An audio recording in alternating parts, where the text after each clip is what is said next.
কোরবানিটা এরকমই হওয়া দরকার, এরকম হওয়াই চাই যে কোরবানি পশু কিনবো, ওই পশুর ভিতরে জানি এক বিন্দু যাত্রা পরিমাণ হারাম না থাকে, যারা পরিমাণ হারাম না থাকে।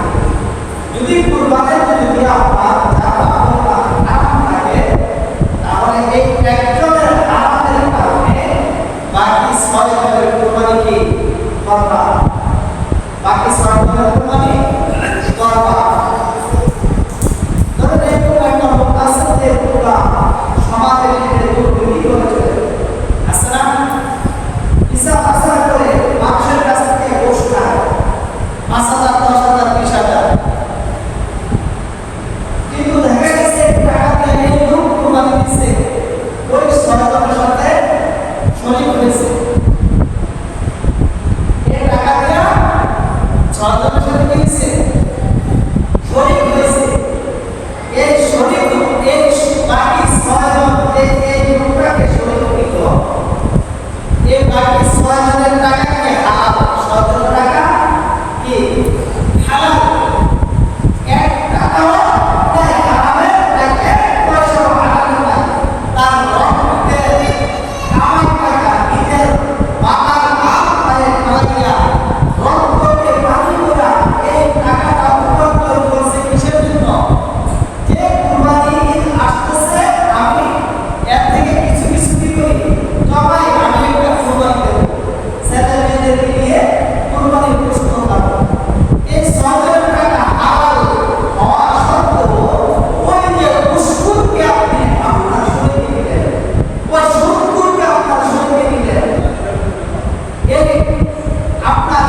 করবো। আমরা একটা জিনিসটা আমার মানসিকতা থাকবে কি, আমি আল্লাহ রাস্তায় আমার টাকাটাকে কি করলাম, বিলীন করে দিলাম।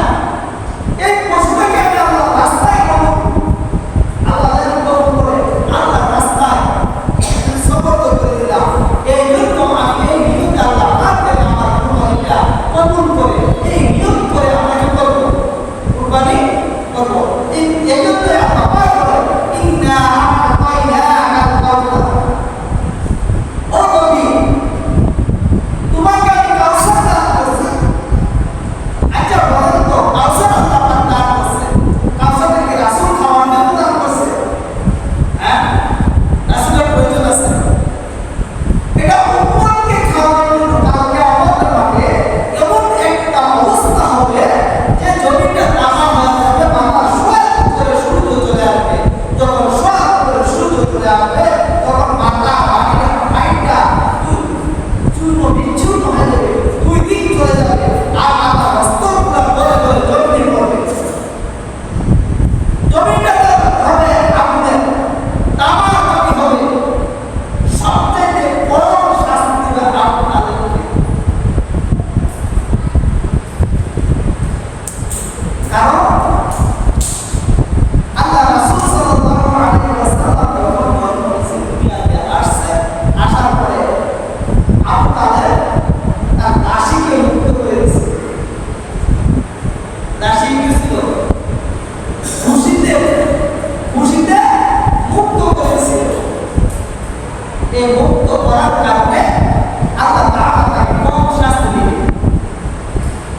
কম শাস্তিটা কি? একজোড়া আগুনের জুতা তাকে পরাই দেওয়া হবে। দেখেন নবী চাচা হয়েও তার খুশি নাই, আল্লাহ পাকের শাস্তি থেকে রেহাই নাই। এই জন্যই একদিন মা ফাতেমা রাদিয়াল্লাহু তাআলা আনহা যখন আল্লাহ রাসূলের দরবারে আসছে তখন আল্লাহ রাসূল ফাতেমাকে দেখে দরজাটা বন্ধ করে দিয়েছে, ভিতর থেকে বন্ধ করে দিয়েছে। তখন বলতেছে বাবা আমি আপনার মেয়ে ফাতেমা আসছি, দরজাটা খুলে। তখন আল্লাহ রাসূল বলতেছে ও ফাতেমা তুমি যে আসছো তোমাকে কেউ দেখছে কিনা, তোমাকে কেউ দেখছে কিনা?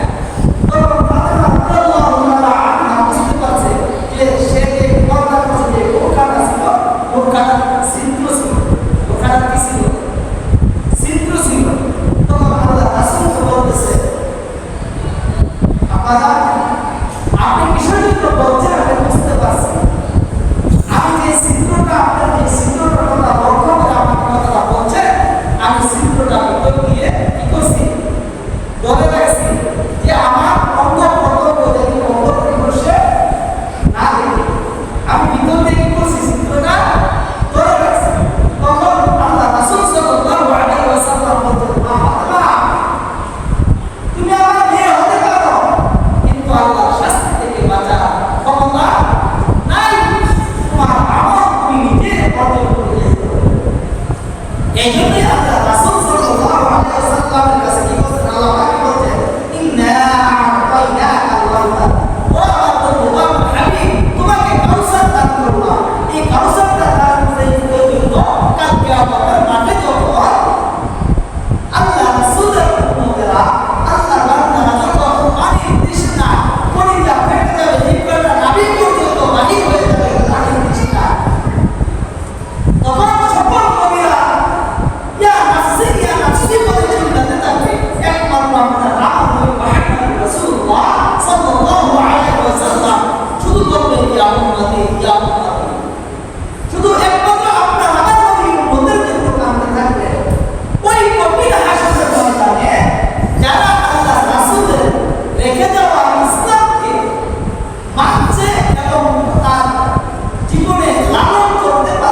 وتواصوا بالصبر আমল যারা হবে মুত্তাকি যারা হক পথে চলছে যারা দ্বীনের পথে চলছে যেই পথ আল্লাহ পাক আমাদের উপর অর্পণ করে দিয়ে গেছে যেই পথ আল্লাহর কাছে আরশ করোনা ইলাল আরহাম করে আমরা আল্লাহর কাছে ওয়াদা দিয়ে আসছি যে আল্লাহ তুমি যখন আমাদেরকে দুনিয়াতে পাঠাইবা তখন আমরা তোমার হুকুম মানব তোমার আমল করার জন্য আমরা সকল সর্বদা পেরেশান হয়ে থাকবো সকল সর্বদা আমরা তোমার গোলামি করবো এক আমল করবো কোনোদিনও হারাম কাজ করবো না কোনোদিনও এই জবান দ্বারা মানুষকে কষ্ট দেবো না কোনোদিনও এই হাত দ্বারা মানুষের অন্যায়ভাবে আঘাত করবো না আল্লাহর কাছে আমরা ওয়াদা দিয়ে আসছি কারণ আল্লাহ পাক আয়াত করেছিল আলাস্তু বিরব্বিকুম ও আমার বান্দারা বলো তো আমি তোমাদের কি হই তখন কারো এই কথাটা দেখা ছিল